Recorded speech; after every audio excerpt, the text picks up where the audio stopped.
At a time when trust, respect, and financial return are hard to come by on Wall Street, one man continues to break the mold. Hi, how are you? A $1,000 investment with Warren Buffett 50 years ago would give you over a $25 million return today. And at a time when the Treasury and the top firm on Wall Street turned to him for advice, we asked what advice he could give to all of us. What are the three things that the average American will take away? If it's too good to be true, it usually is.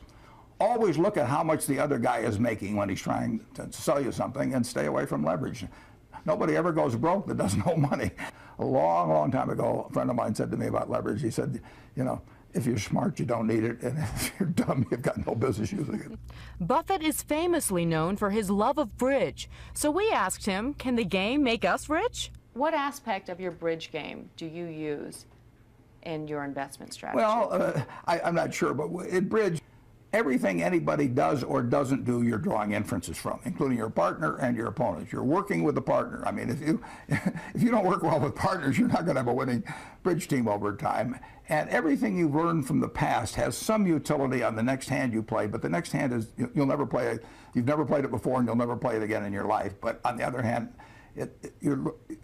the problems you've solved in the past are useful in solving the problems there, and you have to keep paying attention all the time. I mean, you can't coast. Next up, college education. Is it worth the high price for struggling families? With regards to, again, the current economic times and strides that families are going through, do you think that it's as important for the American family to put their child through college and higher learning at this time? It depends on the person, but generally speaking, investing in yourself is the best thing you can do. Anything that improves your own talents. So nobody can take it away from you. They can run up huge deficits, and the dollar can become worth far less. You can have all kinds of things happen, but if you've got talent yourself and you've maximized your talent, you've got a terrific asset. And so that doesn't mean everybody should go to college, but it does mean that any way you find to improve. Communication skills are enormously important. I mean, I took a Dale Carnegie course that I paid $100 for, and it was worth a college degree.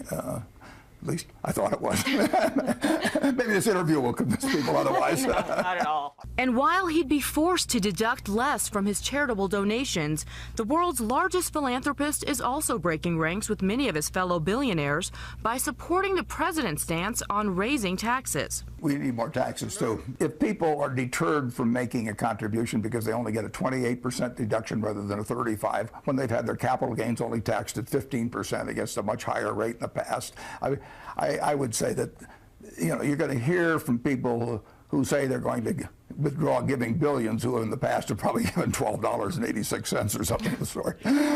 So to you, this is it's semantics at this point. It's a red herring. For Good Morning America, Bianca Goladriga, Sun Valley, Idaho.